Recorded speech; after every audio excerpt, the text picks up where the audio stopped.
Welcome to Tech Brothers. In this video, we're going to learn how to set up database mirroring in SQL Server, and the things we will learn in this video: how to prepare database for mirroring, how to configure principal server, how to configure mirror server, how to configure witness server. Even though in this demo we'll not be using witness server, but I'll show you in live demo how to configure witness server anyway.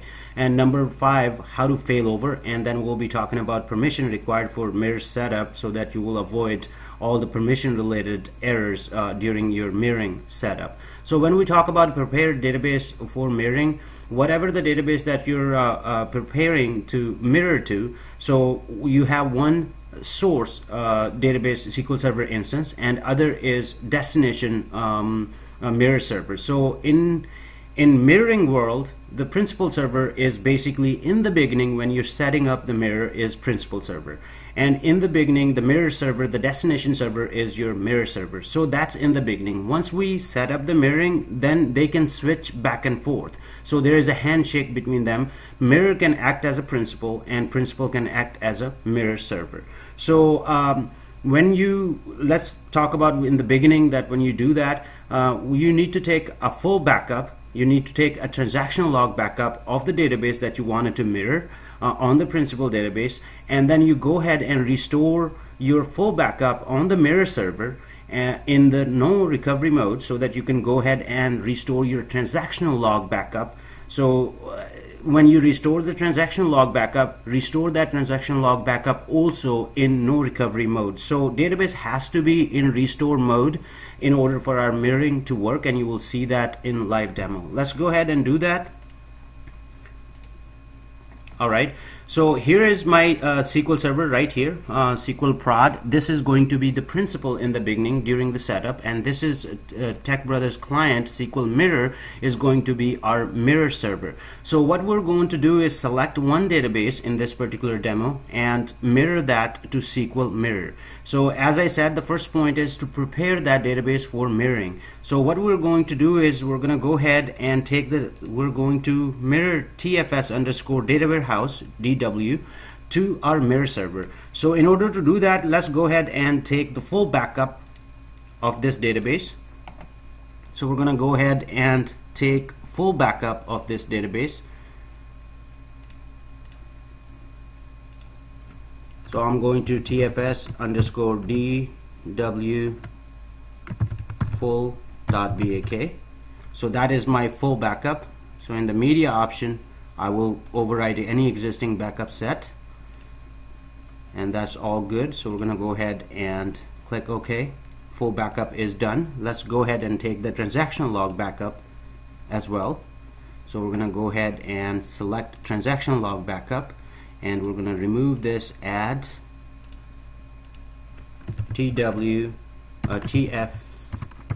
TFS underscore DW tran.trn. So this is our transactional log backup. So we're going to go ahead overwrite if it exists already. Media backup options looks good, so we're going to go ahead and take backup. So okay, now the backup database TW completed. So our next thing is that we're going to restore it on our mirror server. So first thing that we need to move the files between these two databases. So let me close this. I'm going to go ahead and this is my client server. So I'm going to go ahead and put it right here. I'm going to delete this. So I will go ahead and get SQL the files. We need to move the files, so we're going to go ahead and get the files. That is full backup and transactional log backup. So I'm going to do that.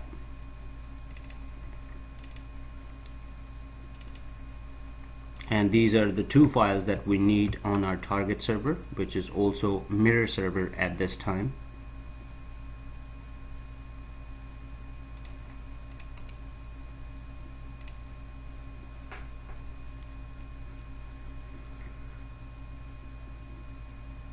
Alright, our files are moved, TFS DW full and TFS DW transactional log backup. Keep in mind that you can restore it using UNC path as well, but it takes a little bit longer. So for me it's much easier that I will go ahead and move the files from source to destination and then do the restore. So what I'm going to do right now is go ahead and restore the database, full database, restore a database. So we're going to click a device and add where we put the files, which is data right here, and this is full backup. Keep in mind that we have to do two things. First, restore the full backup in no recovery so that we can restore the transactional log backup, and then restore the transactional log backup in no recovery so our database remains in restore mode. So we're okay with this. Let's go in file options. File options look okay, so we're gonna go ahead and go in option and select this with no recovery. If this database is already there, you can go ahead and click overwrite. This database is not on my mirror server, so I'm not gonna click that. So I'm going to go ahead and restore with no recovery. So let's go ahead and do that. Database is restored successfully, and that is full backup. So now it's in restore mode. So we're gonna go ahead and click and restore the transaction log backup, which we just took and moved over. So we're gonna go ahead and click on the device, add. This is our right here is our transaction log backup. In option, keep in mind that you have to select the option, second option, restore. If you make it big, restore with no recovery. So our database remains in restore mode when we set up the mirroring. So that we're gonna go ahead and click OK. So our database transactional is restored. So next thing is this database preparation. First step that we talked about in our video, preparation is completed. So we're going to go ahead and select the database from our source, which is also called principal at this moment. So we're gonna go ahead and get our TFS DW. In order to set up mirroring for TFS data warehouse database, we're going to go ahead and right click on the database, go to task and click on mirror. So first thing that you will see is configure security. This security is related to your principal database, your mirror database. Principal database in this particular demo is my SQL prod instance, and my mirror server is SQL mirror instance. So I'm going to go ahead and click on configure security and click next. Now here is where I was talking about the witness server. If you have a witness server, keep in mind the principal server, SQL Server instance, and the witness server. They cannot act as witness. You have to have a third SQL Server instance that you can use as a witness. All those three servers can be on one can be on one server. You know, that's okay, but they need to be all three different SQL Server instances. So I'm not going to go ahead and basically configure the witness. All you need to do is, if you click yes, you need to go ahead, you will be selecting witness server instance. Keep in mind that principal and mirror are grayed out here. So you can't use principal and mirror server as a witness. You have to provide a new SQL Server instance. So if you click next, it's going to ask you that what is going to be your principal, what is going to be your mirror, and what is going to be your witness server. So you will be configuring basically 3 SQL Server instances in this particular demo. But I'm going to go back. I don't have the third SQL Server instance, so I'm going to say no. Basically, you don't need a witness server in order to set up your database mirroring, but it's always a good idea to have a database mirroring. But in organization and production, you need to you should basically set up your mirroring witness server in your mirroring. So we're gonna go ahead and click no in this particular demo. So we're gonna click next. Now this is the principal server instance. This is the instance where your first instance, your source instance, when you're setting it up.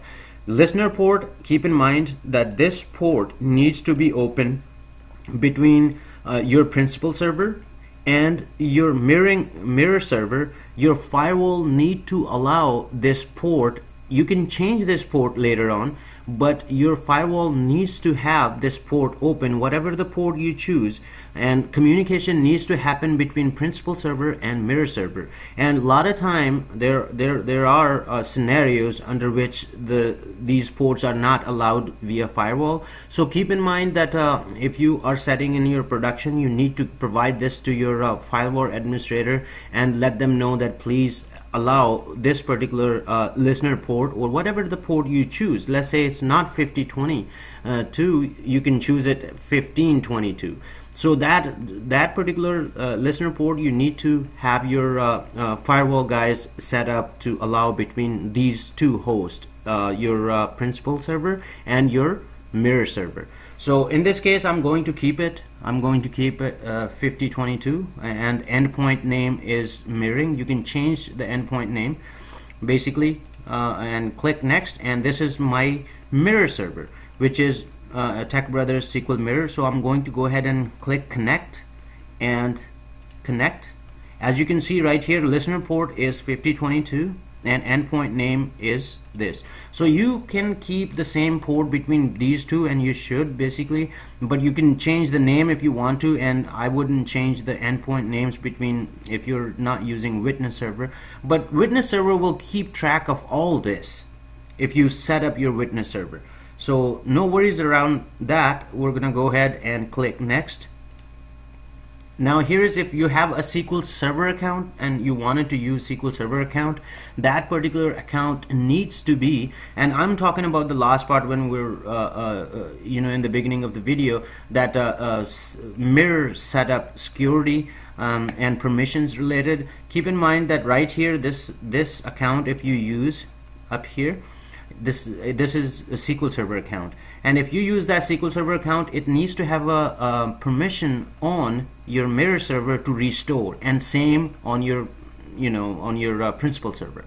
So that needs to have a restore permission and all other permission that needs to be. If you don't know what permissions you need for database mirroring, please go ahead and look at in online book, or you can go on Microsoft website and they have explained pretty good what exactly this account needs to have permission. But if you don't choose this account, keep in mind this account, your SQL Server service account, in my case is TBS SQL SVC. That service account will act as the account that needs to have permission on your principal server. And let me go ahead, this account up here, when the service account, let me show you quickly service accounts.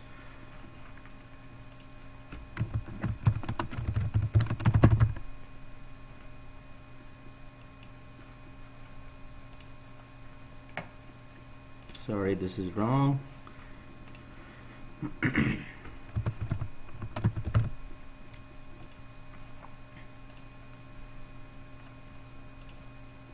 The account that I'm talking about is right here, the service account.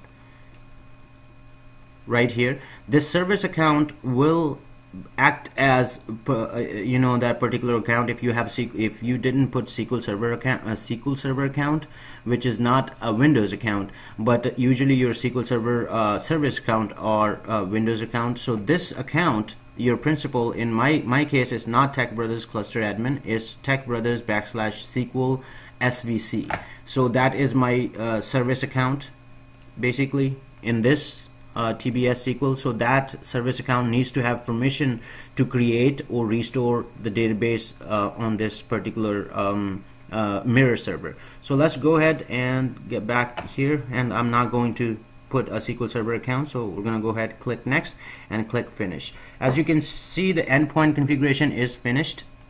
Click close, and now it's asking right here is what I was talking about, that this becomes for the endpoint. These are endpoint names right here. This is a principal endpoint, tbssql.techbrothers.local, which is my domain right here, and this is my host, and this is right here is the port, and same with mirror server. These two needs to have a good handshake between each other, handshake between principal and mirror. So if there is a failure between handshake between these two, then it's not going to work. So I just thought that I should mention that a lot of folks run into an issue that their database go in recovery mode, and then there is no other way for them to basically, even if they restart their endpoints, still it does not come online. So basically they end up, you know, what I would recommend, that go get the MDF and LDF from the principal to the mirror and have it come online first and become restore mode, and then you can restore it later and delete it, because it's a lot of hassle if these things fail. So make sure that there is a really good handshake between principal and mirror. So we're gonna go ahead and click on start mirroring. As you can see, the synchronized database are fully synchronized, they're successful. So keep in mind that if you have done the witness right here, there would be a witness address, right, just like these. There would be a witness here. So we're gonna go ahead and click OK, and let's go in our principal server, refresh the databases and see what it's doing. As you can see, TFS_DW is in the mirror and is principal synchronized. Keep in mind, the principal and synchronized, where the principal database is, you can connect to that particular database, and you can do anything such as, you know, what you do normally on your database, you can connect to it. And if I do new query, then you can do whatever you need to do on this database. If it's not principal and it's on the mirror, then it's not going to let you select that. You have to fail over to the mirror server in order to do that, which we'll do in a second. So let's go ahead and close this, and let's look at the status of the databases on the mirror. Okay, let's try to connect with it, and let's open it. As you can see, the database DW is not accessible, as you can see right here. So what I need to do, what next thing we need to do is do failover. But I just wanted to show that mirror is a mirror right now. This TBS client SQL mirror is acting as a mirror. Keep in mind, in the beginning I told you that principal and mirror definition changes when you set up the basically the mirroring. Now if I go ahead and let's go ahead and failover. Failover means that I want this database to be failed over and available on my mirror server. So I'm going to go ahead and basically fail over. So you click on the right click, go to the mirror again, and right here is the option called failover. So I'm going to go ahead and failover, and it is asking me that your database, all the roles of the database and principal of the database will be swapped onto your mirror server. I'm okay with that because that's my intention. That's why I'm clicking on failover. So I'm going to go ahead and click yes, and let's refresh this. This should become mirror and synchronized, and let's refresh this one. It should become mirror principal right here. As you can see, all the data is available for us. So basically this is how you set up your mirroring in SQL Server.